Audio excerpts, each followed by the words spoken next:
Hola a todos, ¿cómo estás? Muy buenas noches. Bienvenidos a una nueva edición del FinTech Tour. Mi nombre es Carlos Valderrama y como sabes soy fundador de Legal Paradox.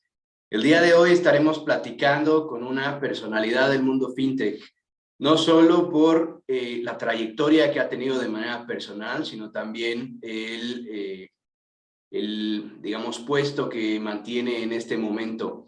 Y seguramente ya es conocido de muchos, así que dejaré, mi querido Juan, que te presentes tú mismo, por favor.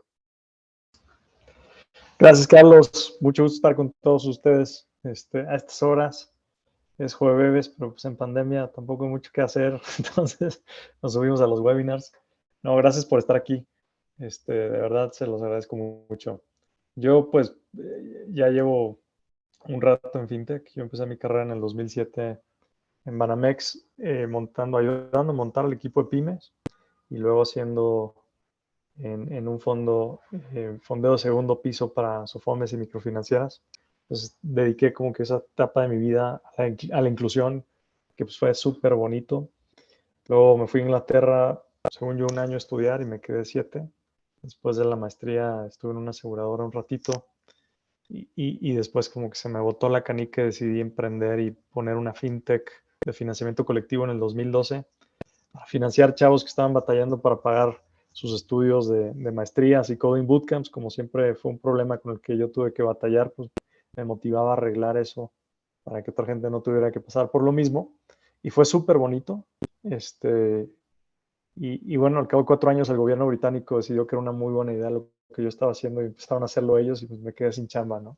Cerramos el changarro y me puse a dar consultoría a los bancos y a las fintech. Esto en el 2016 y no habían las rondas multimillonarias que vemos ahorita. Entonces, tenemos fintech con súper buenas innovaciones, pero pues para ellos adquirir clientes era muy difícil y bancos con muchos clientes sin ninguna innovación. Y pues aquí la idea era juntarlos para que ganaran las fintech, los bancos y sobre todo los clientes. Y de ahí pues pude regresar a México como director ejecutivo de innovación en Citibanamex. Fue una súper etapa, me divertí un montón y también ahí fundamos el comité FinTech en la ABM, entonces pues fue muy bonito poder regresar a México y poder aportar algo de lo que me había tocado vivir ya en Reino Unido, que en México justo estaba despegando en ese momento, y también algunos tips que pasamos ahí en la ley FinTech. Pues no sé, yo creo que mi empresa pasó la historia de una manera que no era lo que a mí me hubiera gustado, pero fue la primera empresa de financiamiento colectivo que se cerró de manera ordenada en el mundo, porque cuando el gobierno británico empezó a dar los créditos blandos decidimos cerrar, pero dejamos un administrador que administrara la cartera y de hecho hace un par de meses se terminaron de pagar los últimos créditos y esto el FCA lo vio con lupa. Entonces, todavía uno que otro regulador de allá se acordaba de nosotros. Y después de Citibanamex, pues tuve el gusto de montar la alianza Rappi Banorte, desde cerrar ese contrato hasta contratar el equipo. Yo fui el primer empleado, armar el producto, diseñar el producto. La RappiCard fue mi primer bebé. La lanzamos hace un año el 25 de enero y me acuerdo perfecto porque el 25 de enero es mi cumpleaños, acaba de ser. Entonces, pues la verdad es que rompió el mercado ese producto, fue una súper experiencia.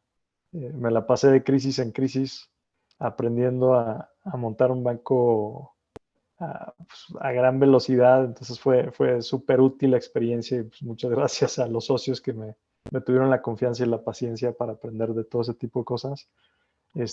Y ahora, pues, he tenido el gran gusto y privilegio de un poquito cerrar el círculo y unirme a Revolut, que es una empresa con la que yo compartí escritorio en coworking cuando estaba yo de emprendedor en Londres. Entonces, es como una coincidencia cósmica muy chistosa, que tiene, pues ya bastante veterana en fintech. En algunos países, como en Reino Unido, ya es considerado una institución sistémica, ya es casi que un incumbent con el tamaño y la escala que han logrado. Pero pues en México tenemos todo por demostrar, todo por lograr y creo que con las fortalezas que tiene Revolut podemos lograr un gran cambio en el mercado que favorezca mucho al país. Entonces, bien contento de estar aquí con ustedes y en Revolut armando pues, un equipo desde cero otra vez para seguir cambiando la industria. Yo creo que hace falta mucha competencia. Increíble todo el camino que has llevado a cabo en estos pocos años y de alguna manera, mi querido Juan, tú has estado en el centro, no solo de FinTech en México, sino de FinTech a nivel internacional, ¿no? Ya nos contabas un poco que estabas en este coworking famoso en FinTech del Level 39 seguramente, ahí Sí, exacto. compartiendo escritorio, ¿no? Con la gente de Revolut desde aquellos ayeres. La verdad es que ha sido un mundo bien importante y como también mencionabas, hemos estado viendo rondas de inversión que antes no se veían en Latinoamérica, mucho menos en México, ¿no? Nada más por dar ahí algunos datos. En 2018, todo el ecosistema emprendedor, deja todo el sector fintech, todos en México tratando de hacer estas cosas, levantaron algo así como 175 millones de dólares. Luego, 2019, ¿no? Llega como la primera ronda importante en donde los tambores redoblaron y de repente Clip llega de la mano de SoftBank y una sola fintech, una sola startup, levanta 100 millones de dólares, ¿no? Y a partir de ahí hemos estado viendo cómo no solo el surgimiento de nuevos unicornios mexicanos, sino el reposicionamiento, me parece, de México a nivel internacional como un hub de innovación. Pero ¿tú por qué verías que son estas razones que de alguna manera hacen, uno, que México esté en el mapa y dos, que de repente ahora haya tanto interés en fondear a los proyectos de la región? Sí, de hecho, hace poquito publiqué un artículo que habla de esto y ayer o antier estaba buscando información para un caso de negocio y me topé con un artículo muy similar de Andreessen Horowitz y me dio pena. Dije, van a pensar que me los fusilé, pero pues, es la misma lógica. Entonces, yo creo que algo que es innegable es que estamos viendo una etapa de liquidez sin precedentes, ¿no? O sea, la máquina de imprimir dinero no ha parado, hay demasiado dinero y bajos rendimientos, entonces el dinero dice, bueno, pues ¿a dónde me voy? Pues me arriesgo con estos proyectos emprendedores a ver qué tal me va. Algo así se vivía en el 2007, hasta que hubo la contracción y se acabó la música. Entonces, cuando yo llegué a Inglaterra en el 2010, 2011, habían dos VCs que ya se habían quedado pelones y estaban comiendo atún de la lata, ya los habían divorciado, estaban todos deprimidos, la industria estaba completamente colapsada. Hoy el 95% de la población de Inglaterra son venture capitalists y en México como el 70%, ¿no? O sea, esto no va a permanecer así toda la vida, pero para México y para Latinoamérica ha sido una gran bendición porque ha permitido que fondos internacionales pongan foco en la región y se lleven un gran sabor de boca de lo que tenemos aquí. Entonces, o sea, en México hay un calibre de talento mundial que ni siquiera sabemos que competimos en las grandes ligas. Y entonces, ahora que entré yo a Revolut, por ejemplo, pues tenían algunas posiciones sin cubrir desde hacía 2 años y Revolut es una empresa que está en 35 países. Y yo conocí a gente de México que les dije, esta es, y luego los contrataron y me dijeron, pero ¿dónde lo sacaste? Entonces, de verdad que en México tenemos un talento de clase mundial que tiene ganas de cambiar las cosas en nuestro país y también fuera de nuestro país y lo podemos hacer desde México. Y eso es algo yo creo que las empresas mexicanas se están poniendo en el mapa y que los fondos internacionales no sabían que existía. Incluso me han llamado de repente para llenar vacantes en Brasil. Y es padre porque cuando yo estaba en Inglaterra quería hacer cosas en Latinoamérica y todos me decían, México no, pero pues ¿qué tal Brasil? Y ahora que de Brasil estén buscando talento en México, es bien bonito. Entonces, yo creo que Latinoamérica, antes de esta etapa, hace 5 años, Latinoamérica se limitaba a Brasil por el tamaño de mercado que tenía. Y con este exceso de liquidez, afortunadamente, ya también México entró en el radar y también países más pequeños como Colombia están haciendo cosas maravillosas.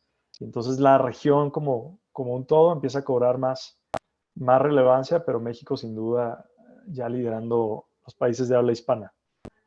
También tenemos en México pues, uno de los primeros países en publicar algo como la ley FinTech, que regulariza actividades como el financiamiento colectivo, el dinero electrónico, criptomonedas. Algunos aciertos, algunos desaciertos en la regulación, pero el mero hecho de ser pionero, yo creo que ya fue un muy buen arranque. Y hay que llevar eso a buen puerto y todavía hay mucho camino por recorrer, pero tampoco tampoco estamos reinventando el hilo negro, ya tenemos bastante aprendizaje que podemos incorporar de lugares como Reino Unido, Singapur, Australia, que algunas cosas las están haciendo muy bien y yo creo que esas las podemos tropicalizar a nuestro país. También los temas de banca abierta, pues también México es punta de lanza. Yo creo que estos famosos APIs que ya llevamos un ratito esperando en cualquier momento salen y van a empezar lentamente al principio y luego mucho más progresivamente cambiar la cara de la industria de servicios financieros. Otro tema es la pandemia, que ha acelerado la adopción del comercio electrónico de manera brutal en este país. Y desde mi punto de vista, consumir servicios financieros por medios electrónicos no es distinto que comprar algo por medios electrónicos. Es simplemente transacciones por medios electrónicos, o sea, para compraventa de productos y servicios varios o compraventa de servicios financieros. Bueno, y eso pues, es común en todo el mundo, ¿no? El crecimiento Revolut a raíz de la pandemia también se vio exponenciado en varios países, no es específico de nuestro país. La proximidad con Estados Unidos, la verdad es que también es otro gran factor de peso. Pues, es nuestro primer socio comercial y nosotros somos su tercero, me parece. Hay mucho todavía que se puede crecer esa relación y pues eso también implica que para los fondos ir a buscar empresas a México pues es un viaje de 2 o 3 o 5 horas y no de un día o dos, ¿no? La verdad es que eso es una gran ventaja y también ayuda incluso al desarrollo de hubs como en Guadalajara, ¿no? Que se puede llegar de San Francisco a Guadalajara muy fácilmente, no hay diferencia horaria muy importante, se puede hacer mucho outsourcing tecnológico, eso permea, empieza a generar un pool de talento bien interesante que luego, después de ser empleados, acumulan algo de capital y empiezan a montar sus empresas y empiezan a generar más crecimiento y prosperidad. Entonces también es bien bonito verlo. El que ya empieces a competir por candidatos en México que están entre venirse a trabajar contigo o irse a trabajar a Silicon Valley, pues también es muy caro, pero pues también es fuente de orgullo y una gran señal. Y bueno, pues no quiero nada más así como que balbucear, ahí está el artículo si lo quieren ver, si tienen dudas o comentarios, por favor, bienvenidos. Excelente, muchas gracias. Y como bien dices, ¿no? Me parece que no solo Ciudad de México se ha posicionado, sino también, como dices, Guadalajara, Monterrey. Pero cuando tú estás haciendo este análisis a nivel internacional, ¿no? Este FinTech Tour en particular está pensado en el contexto del Sandbox Challenge mexicano, ¿no? Tratar de generar innovación a partir de la puesta en marcha de nuevos productos y servicios financieros que utilizan tecnología de punta y que ofrecen una especie de beneficio al usuario de servicios financieros y que lo hacen de una manera diferente a lo que está ofreciendo en este momento en el mercado. Para aquellas otras startups o aquellas otras empresas a nivel internacional que estén viendo este FinTech Tour y que se estén preguntando por qué México, además de las razones que das, ¿no? Y de lo que podemos leer en el artículo que nos hiciste favor de compartir, ¿por qué en toda esta estrategia a nivel internacional, ¿cuál tú dirías que es la razón principal y primordial de por qué no puedes perderte México? O a lo mejor también puede ser, ¿no? Que la respuesta es, en este momento, igual y si puedes perderte México, y a lo mejor podrías estar iniciando en algunas otras latitudes como Colombia o Costa Rica, que te permiten de alguna manera generar productos más innovadores, un poco más disruptivos, con menor competencia, consolidarte y después crecer. ¿Cuál dirías que desde tu perspectiva de no solo emprendedor, sino ahora CEO de una de las fintechs más grandes del mundo, qué es lo que le sugerirías a estos nuevos emprendedores, a estas nuevas generaciones que están tratando de hacer algo en el mundo fintech? No, yo les diría, como México no hay dos, vénganse a competir y nos vemos en la cancha. Y entre más competencia, pues mejor para el país, ¿no? Eh, Mira, Brasil llama mucho la atención porque tiene más población que México. Son 210 millones de habitantes. En Brasil ya hay más de 200 millones de cuentas digitales. Es un mercado bastante saturado, bastante competido. Nosotros estamos entrando a Brasil, no está nada fácil. En cambio, en México, la verdad es que pues somos 150 millones, 130 millones de habitantes, de los cuales casi que la mitad de la población adulta está bancarizada, la otra mitad no, mientras que en Brasil la gran mayoría está bancarizada. Entonces, tienes un mercado que no es sustancialmente más pequeño y pues, un addressable market más o menos del mismo tamaño, con mucha menos competencia. Entonces, ese sería mi resumen de si estabas contemplando Brasil, no te equivoques, vete a México. Aquí es donde está la cosa. ¿Por qué? Porque la verdad es que también en Brasil la industria bancaria está súper concentrada. Eso es común en los dos países. El retorno sobre el equity en ambos países pues, es como del 15% anual, mientras que en otras latitudes, países más con sector financiero más maduro, pues estás hablando del 5%, o sea, no compara, ¿no? Y los jugadores grandes en México tratan muy mal al cliente. Estás, estás justo en ese momento de Blockbuster versus Netflix. O sea, la principal fuente de ingresos de Blockbuster no era la renta de películas, era cobrarte cada vez que se te olvidaba regresar la película a tiempo, hijos de su madre. Y acabas pagando el triple por los 2 días de retraso que lo que te costaba rentar la película. Pero esa era su principal fuente de ingresos. Entonces imagínate el cariño que le tenía el cliente a Blockbuster, pues no era la mejor relación, ¿no? Entonces, en cuanto llega una opción más generosa, pues todo el mundo estaba listo y ávido para cambiarse. Y al principio, estos procesos son exponenciales. Entonces, al principio es gradual, es un goteo y luego es un torrente imparable. Pero, pues aquí suceden dos cosas, ¿no? Que los seres humanos tendemos a no dimensionar los procesos exponenciales. Creemos que los procesos van a ser lineales y graduales y que vamos a tener tiempo de reaccionar y ya lo iremos viendo, ¿no? Siempre le preguntan los CEOs de estas empresas, ¿cómo fue que quebraron? Y te dicen, primero gradualmente y luego de súbito, porque así son estos procesos. Son hockey sticks. El hockey stick de la startup que va hacia arriba es el hockey stick del incumbent que va hacia abajo, ¿no? Bueno, logarítmico. Es lo inverso. Entonces, siento que la banca en México, pues sí, ahorita tiene muchos clientes y lo que tú quieras, pero pues que la gente no tiene de otra. Pero en el momento que tengan una buena alternativa, es un Blockbuster versus Netflix. Y suena bien trillado el ejemplo, pero es que es una muy buena analogía, yo siento. Y durante un rato, pues los bancos decían, ay, pero pues estas fintech, ¿qué? Si levantan rondas de 10 millones de dólares, ¿qué me van a hacer? Pues ahorita ya están levantando 250 millones, ya tienen millones de clientes y quieren ser rentables, ya son rentables, ¿no? Y entonces ya empieza a preocupar. Y a lo mejor una fintech no te preocupa, pero si ya tienes 100 fintech, cada una haciendo algo de tu negocio mejor que tú, entre todas, ya empiezan a poner en entredicho tu modelo de negocio.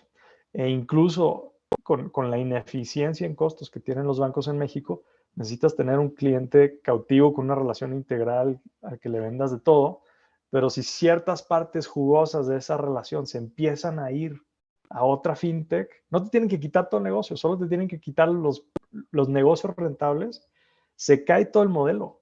Entonces, la verdad es que la banca en México trae una amenaza de muerte si es que no se ponen las pilas y empiezan a esforzarse más por los clientes. Y habrá clientes a los que les guste la sucursal, y habrá clientes a los que les guste una app, y habrá de todo tipo de clientes. Cada quien tiene que escoger por qué cliente se va a ir y en qué momento de vida, etcétera. Pero ya se acabó esa fábrica de productos financieros que impone lo que quiera y erige barreras a través de redes de sucursales. Ahora vamos a tener que tener organizaciones que sean centradas en las necesidades del cliente y que decidan que no pueden ser todos para todo para todos, sino que se tienen que enfocar en satisfacer muy bien ciertas necesidades. Y bueno, para no seguir echando mucho choro, pero nada de esto es nuevo, ¿no? O sea, hay un libro muy famoso que era el favorito de Steve Jobs que se llama The Innovator's Dilemma, escrito por un profesor de Harvard que ya murió, se llama Clay Christensen, Pero esto pasa en todas las industrias. Llega un jugador nuevo con una estructura de costos menor, empieza a ofrecer un servicio que varios considerarían de mala calidad, pero con esta estructura de costos menor empieza a elevarse la calidad del servicio y este jugador nuevo siempre le puede competir a los jugadores ya establecidos, elevando la calidad de su servicio o su producto, pero con un mucho mejor margen.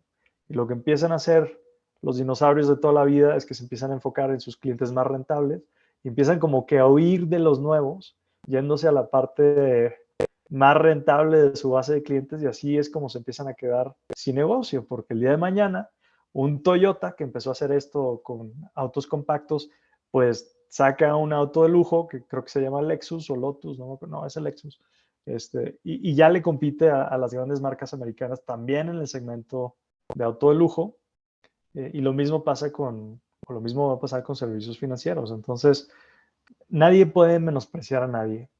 Yo creo que es un error. Y también hay otro libro de Andy Grove que llevó Intel mucho tiempo que es Only the Paranoid Survive. Si no estás paranoico, es que no, no lo vas a contar en unos añitos. Hay que tener mucha paranoia. Y siempre la respuesta es enfocarse en ser quien mejor satisface las necesidades del cliente. Completamente de acuerdo. Entonces, un mundo lleno de posibilidades ante un ecosistema financiero tradicional, ¿no? Que durante muchos años se durmió en sus laureles, como decías, ¿no?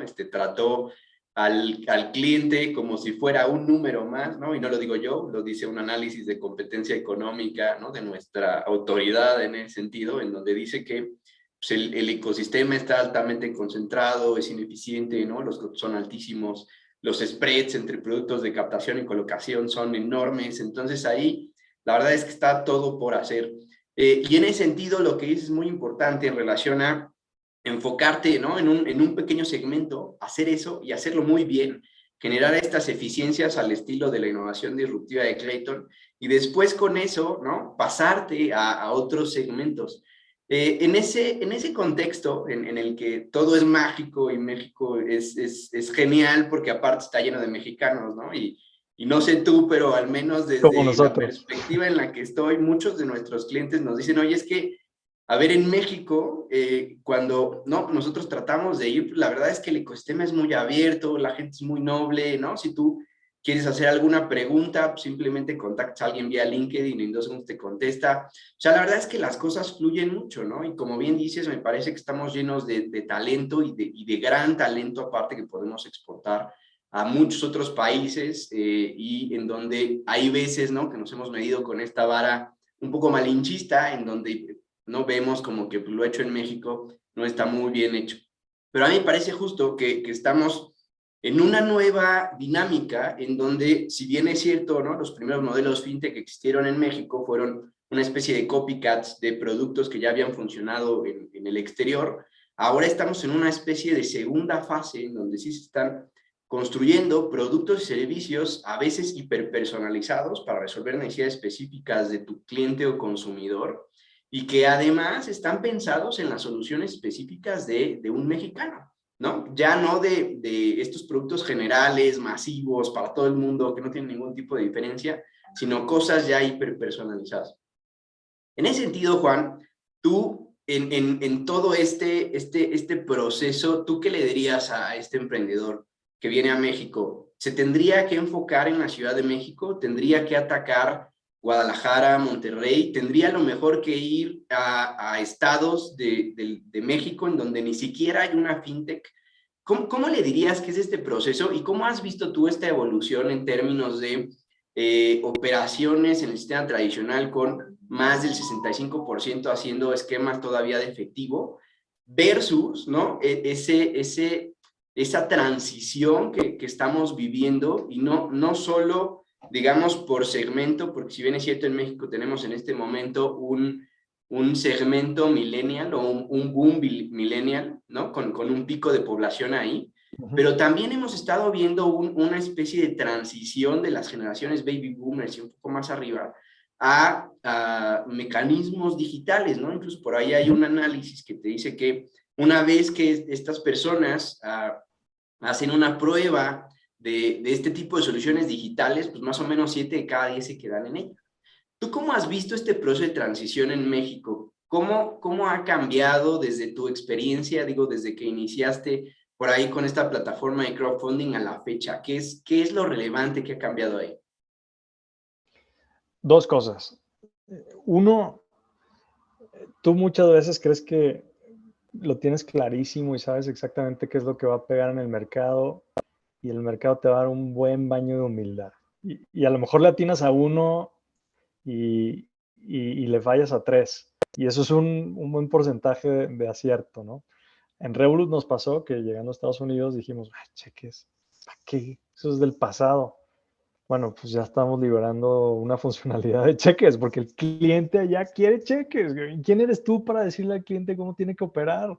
O sea, si quieres mi negocio, pues te adaptas tú a mí, no me voy a adaptar yo a ti porque tengo muchas opciones. En México, pues no tengo tantas. Entonces, hasta cierto punto, el mercado te perdona tus excentricidades.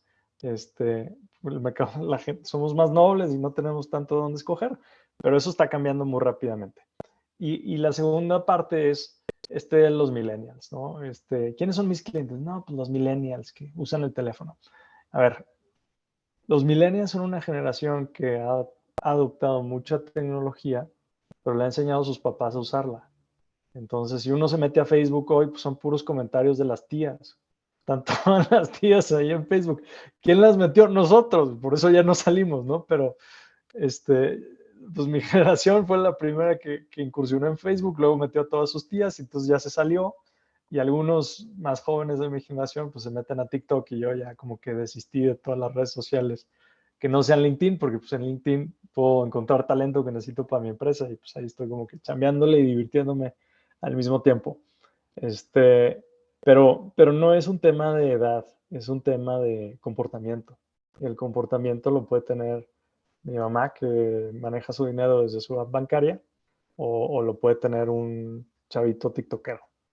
Ahora, si hay concentración, si tú ves una curva, si tú ves una curva de comercio electrónico, como que el promedio de edad son como los 30 años y la curva está más gordita cerca de los 30 años y luego hay una cola larga hasta los 70, 80, 90, 100 años, ¿no?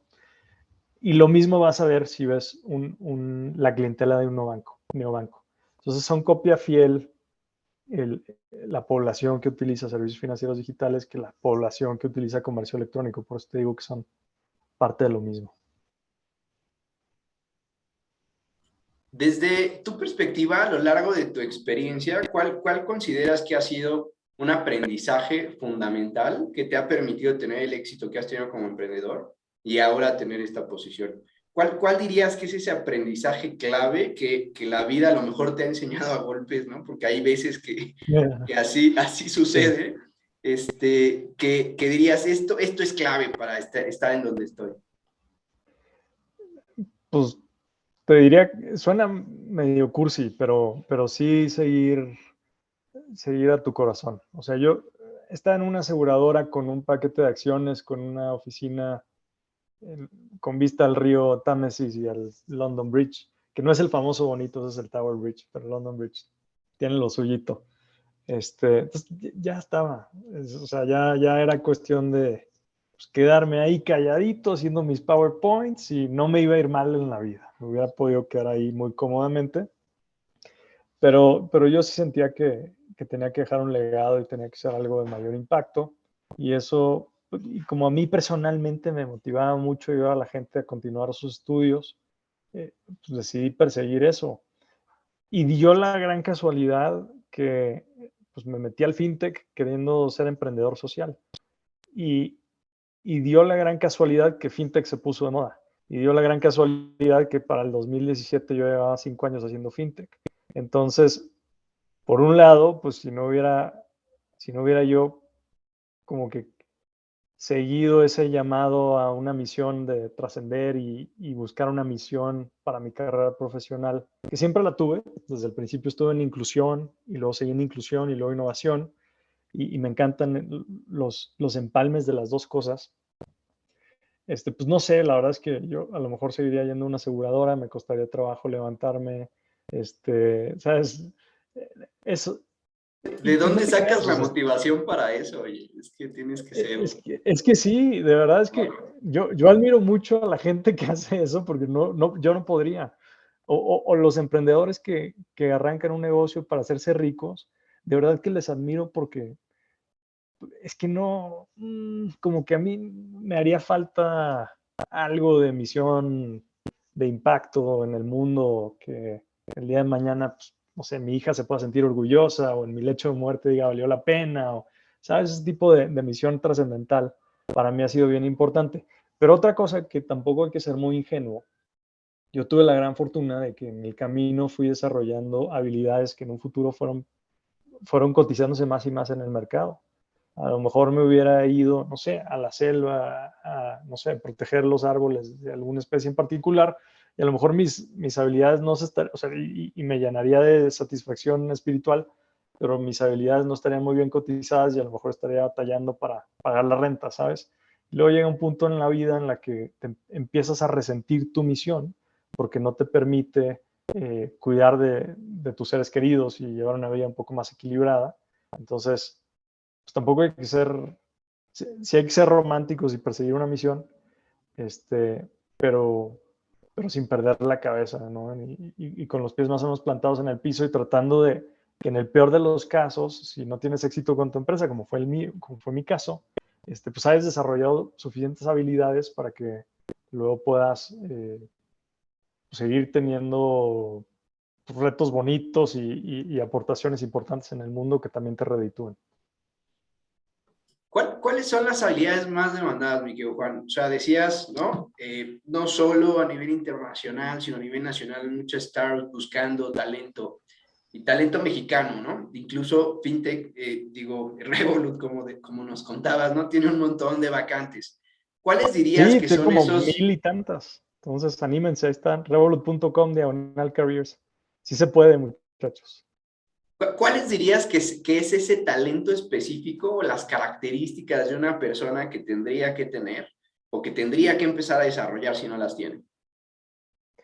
El factor diferenciador, y ahorita lo de las habilidades específicas, pero el factor diferenciador es una mentalidad, es una actitud, es tener mentalidad de dueño, y también el gusto por aprender, porque hay muchas cosas que van a ser nuevas y que no las vas a saber. Entonces no se trata tanto de tu experiencia, se trata más de tu curiosidad intelectual y tus ganas de aprender nuevos trucos. Y no es un tema de edad, hay correlación con la edad. Llega un punto en el que ya te da un poquito más de flojera, ya como que no quieres demostrar, se supone que ya deberías estar cosechando, pero pues no, aquí nadie la tiene de bajada. Hay que, hay que ponerse las pilas y hay que sacarle el gusto al aprendizaje porque pues así todo el mundo crece más y disfruta más el camino. Entonces eso en cuanto a actitudes, pero en cuanto a habilidades, pues es lo de siempre. La verdad es que el inglés es básico, nos abre la puerta al mundo. La programación es una habilidad súper valorada, siempre lo va a ser cada vez más. El diseño, entonces no me salgan con que todos tienen que ser ingenieros, no, no, no, no. También del otro lado, los que usan el hemisferio derecho, que son buenos diseñadores, se requieren muchos buenos diseñadores en la industria digital y diseñadores de todo tipo, no nada más diseñadores de UI, también de UX, este, investigación. Pues es que hay de todo, la verdad. Investigación de UX, por ejemplo, es para gente muy empática, para antropólogos, para gente que se pueda poner en los zapatos del cliente, entender bien la necesidad de raíz y proponer cómo resolverla de la manera más elegante. Incluso con la explosión de la inteligencia artificial, se está cotizando mucho a los filósofos, porque hay dilemas filosóficos que la máquina tiene que resolver. Oye, si el auto está manejándose solo y se atraviesan una niña y una viejita y tengo que atropellar a una, ¿quién atropello? Entonces ahí empiezan los filósofos a ayudarle a la máquina a tomar una decisión.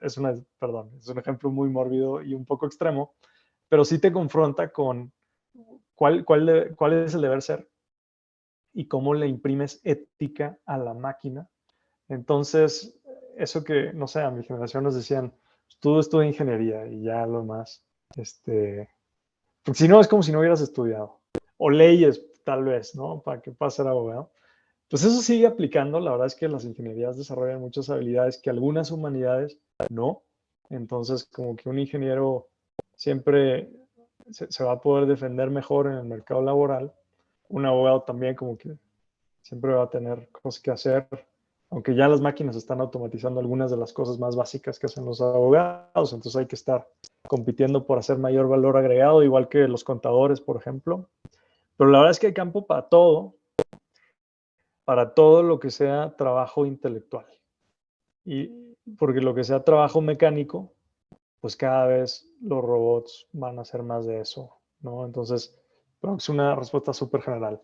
Ahora, en FinTech, pues lo mismo, o sea, no es distinto que tech, ¿no? Pero algo que es bien particular de FinTech es que pues la regulación permea todo. Entonces, además de ser ingeniero, tienes que entenderle la regulación. Y sí, sí, ¿no? Y pasa mucho en los bancos que dices, no, yo soy de legal, yo no sé cómo funciona el producto. No, yo soy de tecnología, yo no sé los contratos. Justamente por eso es que yo tengo chamba, porque en mi equipo, pues a ver, vamos a ver las cláusulas todos juntos. Y entonces nos metemos los ingenieros, los diseñadores y los abogados, todos a ver de qué forma podemos innovar. Y eso de ser todoterreno y de tener curiosidad intelectual y de querer que te motive y que te llene a aprender cosas nuevas y salir de tu área de confort y salir de tu área de expertise, es una actitud bien importante en el fintech porque es muy interdisciplinario. Excelente. Y ya para cerrar, mi querido Juan, ¿cuál sería aquel consejo que alguien más te haya dado que haya tenido un mayor impacto en tu vida? ¿Y cuál sería aquel que a ti te gustaría dar? Uy, qué difícil. Este, pues un consejo es apliquen a Revolut, es una super empresa, somos un super equipo. No, yo creo que el, el, el que sí se puede, yo creo que apenas nos lo estamos empezando a creer. En México seguimos con 300 años con 500 años de malinchismo. Oye, por cierto, sí, 1521, 500 años de malinchismo. Este, em, y ya es hora que nos quitemos eso. Y yo creo que ya tenemos bastantes ejemplos de que sí se puede. O sea, incluso empresas como Kavak, por ejemplo, que han sido súper exitosas, de unos venezolanos que llegaron a México. Estos chavos que tienen que salir de su país y buscar, o sea, y nosotros andamos haciendo lo mismo en Estados Unidos, y, o sea, claro que podemos, y lo podemos hacer aquí, hagámoslo aquí. Entonces, hay que creérnosla, yo creo que sería un consejo que me gustaría dar. Y un buen consejo que yo he recibido muchos, la verdad es que a pesar de todos mis errores, pues me he beneficiado de muchos mentores y amigos que en el camino me van ayudando. Alguien alguna vez me dijo, quería invertir en mi empresa, y me dijo, me gusta lo que haces porque si le pregunto a un capitalista le va a gustar. Y si le pregunto a un comunista también, porque le estás ayudando a la gente a salir adelante. Entonces, pues creo que es un buen consejo tratar de trabajar en cosas que unan a la gente independientemente de los puntos de vista políticos y generen prosperidad e impacto. La verdad es que este país lo necesita, y si encuentras un buen modelo de negocio que pueda lograr objetivos sociales siendo rentable, pues no tienes que debatir con nadie, ya dale y generas rendimientos y todo el mundo salimos ganando, ¿no? El famoso por qué, ¿no? Que fuera de resolver algún problema tendría que inspirar. La verdad es que esta conversación ha sido mágica, mi querido Juan. Lamentablemente el tiempo apremia. No sé si quieras cerrar con alguna idea antes de dar paso a Sandbox Challenge para que nos cuente de qué va este nuevo concurso y a quién está dirigido. No, pues solo agradecer la oportunidad. Si hubiera una pregunta ahí, pues encantado de responderla. Y si no, pues sí, animarlos a aventarse al agua, a competir, competencia sana como mexicano, eso es lo que necesitamos. Y si no quieren competir, pues ahí me mandan su currículum. Tenemos todas las vacantes en revolut.com/careers. Créansela, si la vacante está en Berlín o está en Australia o está en donde sea y ustedes sienten que pueden con el reto, postúlense, no tienen nada que perder. Hay que demostrarle a todo el mundo el talento que tenemos en México. Vamos por todo, mi querido Juan. Excelente, Gracias, pues muchas Carlos. gracias por todo, mi estimado. Mi querido Rubén, ¿estás por ahí? Siempre listo, Charlie. El Aquí panel es estamos. todo tuyo, mi estimado. Avanti. Muchísimas gracias, Carlos, y un gusto escuchar a Juan. Estuvo padrísimo. Muchas gracias por compartirnos. Y bueno, la idea es platicarles un poquito, nada más si me pueden permitir compartir pantalla. La idea es platicarles sobre la iniciativa del Sandbox Challenge en su segunda edición. Estamos próximos a cerrar la convocatoria y bueno, es de las últimas ocasiones que estaremos platicando. Gracias por el espacio, Carlos, sobre esta iniciativa antes de que ya lleguemos a etapa de cierre de proyectos. Entonces, bueno, pues gracias. Vamos a comenzar. Miren, lo primero que quiero compartirles es que esta es una iniciativa que promueve temas tanto de innovación financiera como el vehículo del esquema de modelos novedosos que tenemos en la ley FinTech. Estamos próximos a cerrar el 5 de febrero. Y bueno, es una iniciativa que impulsa la Embajada Británica en México, así como DAI y Distrito Emprendedor. Es la segunda edición que hacemos, la primera salió en el año 2020, ahorita platicaremos un poquito de esto, y básicamente viene sobre el concepto del sandbox regulatorio, que ustedes saben que el concepto del sandbox tiene que ver con este arenero o este espacio controlado para que no haya tanto riesgo al momento de implementar ciertas pruebas. Se utiliza tanto en código como ahora también en finanzas. Hay una serie muy padre en Netflix que se llama Startup, que habla un poco sobre este concepto de sandbox, está muy interesante. Y bueno, para México tiene el aterrizaje en el concepto de modelo novedoso, que solamente por repasarlo, porque a lo mejor ya habían escuchado sobre esto, el concepto de modelo novedoso es este proyecto que intenta operar un servicio financiero que tiene una actividad financiera reservada, es decir, que requiere autorización de alguna autoridad para poder hacerlo, una concesión, y al momento de hacer esta actividad lo hace a través de herramientas tecnológicas novedosas y distintas a la manera en que se implementan en el mercado mexicano. Cuando estas tres variables, adicional a ellas, tienen un obstáculo regulatorio, entonces se abre la coyuntura de un potencial modelo novedoso.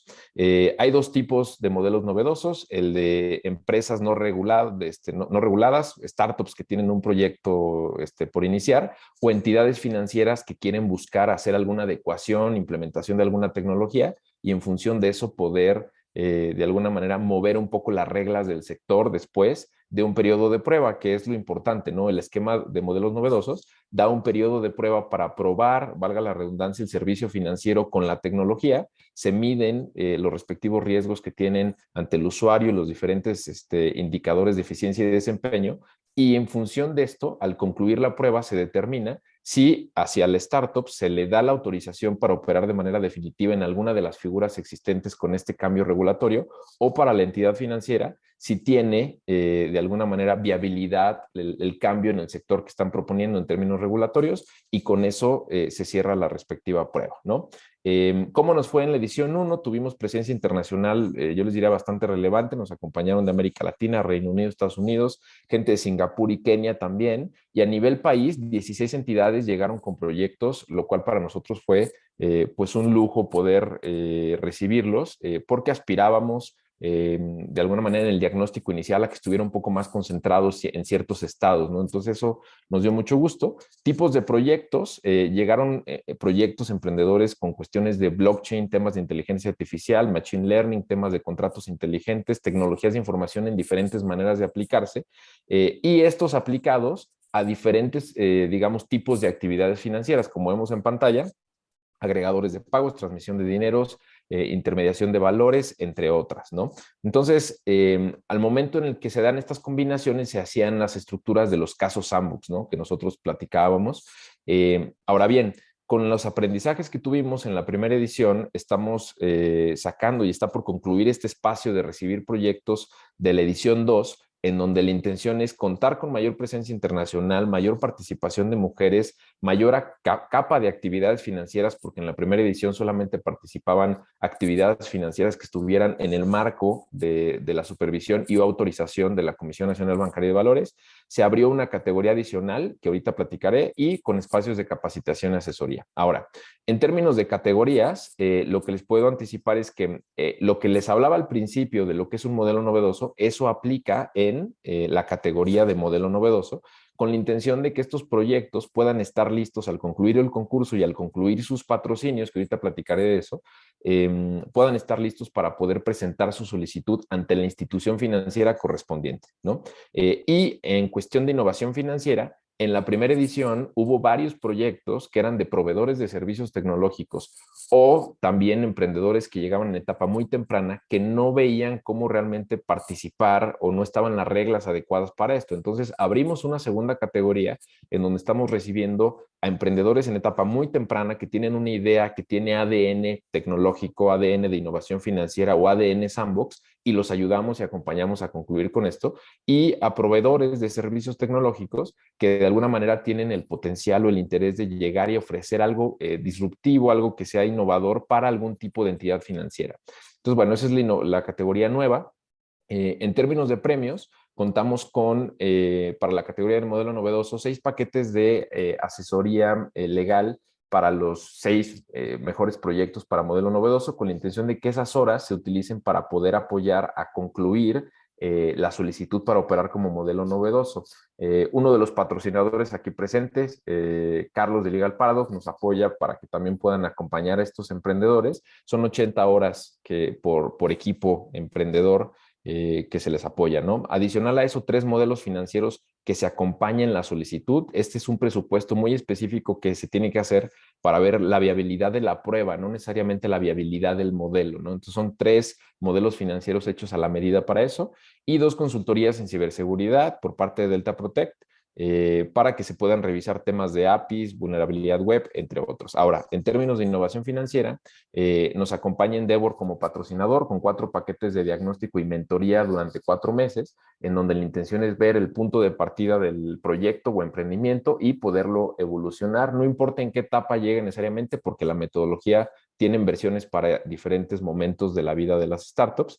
2 modelos financieros para levantamiento de capital y así como consultorías web y de ciberseguridad. Adicional, 2 paquetes de código para que en caso de que sean etapas tempranas puedan tener un primer maquetado de la solución y en caso de que sea un proveedor sólido, que tengan algún espacio en donde quieran apoyo e impulso, con eso estarán en el patrocinio de código para poder evolucionarlo. ¿Cómo funciona la aplicación? Es muy simple, ingresamos a la página de sandboxchallenge.com, se les pregunta en primera instancia cuestiones personales, nombre, correo, teléfono, así como que nos cuenten un poco sobre ustedes para identificar si son emprendedores en etapa temprana, proveedores o proyectos tecnológicos que pudieran parecer o tener características de modelo novedoso. Con eso los clasificamos y en función de eso les damos un siguiente formulario para que nos platiquen del proyecto. Luego, una vez confirmando la categoría, les damos acceso a la guía interactiva, que es una plataforma donde los vamos llevando de la mano con la construcción del proyecto en extenso, con tutoriales, acompañamiento, asesoría, y ya una vez al momento de enviar el proyecto, con eso pasa a comité evaluador y luego se notifican a los respectivos ganadores. Ampliamos la convocatoria al día 5, que es este sábado. Íbamos a cerrar el 21 de enero, pero Guadalupe Reyes se puso bueno, así es de que al final decidimos dar un poco más de espacio para que participaran los emprendedores. Aquí contamos con la presencia de los patrocinadores que nos acompañan y aliados, y en términos, digamos, como a manera de conclusión, al día de hoy estamos pisando los 140 participantes ya registrados y la intención es que puedan, ahora sí que no se pierdan la oportunidad de acompañarnos los que nos escuchan. Sé que por ahí Carlos hizo un esfuerzo para que el tema captara audiencias fuera de México, ¿no? Lo platicamos en su momento. Muchas gracias, Carlos. Y bueno, son bienvenidos y una vez que se registren al día 5, tenemos 2 semanas para poder concluir los proyectos con un apoyo y un acompañamiento muy, ahora sí que muy personalizado en ese periodo. Y listo, es un gusto acompañarles y muchas gracias por el espacio, Carlos. Hombre, un placer. Mi querido Rubén, la pregunta del $1.000.000. Al final del Cuéntame. día, además de ser coorganizador del Sandbox Challenge 2, también eres emprendedor. ¿Por qué Correcto. venir a México? Mira, yo te diría, en México hay tantas problemáticas que resolver, que eso da tantos mercados y tantas potenciales formas de hacer negocios, que no nos las acabamos, Charlie. O sea, la verdad es que con tantas broncas que resolver, que eventualmente se pueden convertir en negocio, no nos las acabamos. Y creo que a los mismos mexicanos nos falta creérnosla, ¿no? Que hay que entrarle. Pero como bien dijo ahorita Juan, hay mucha gente que sí se la creyó y calladitos, calladitos la sacaron del estadio. Entonces, pues hay que platicar, hay que cacarearlos más para que se animen más jóvenes y gente no tan joven que tiene mucho talento para que se metan al ruedo del emprendimiento. Excelente, pues a sacarla del estadio. Muchas gracias a todos por acompañarnos. Nos vemos en el siguiente FinTech Tour. Buenas noches.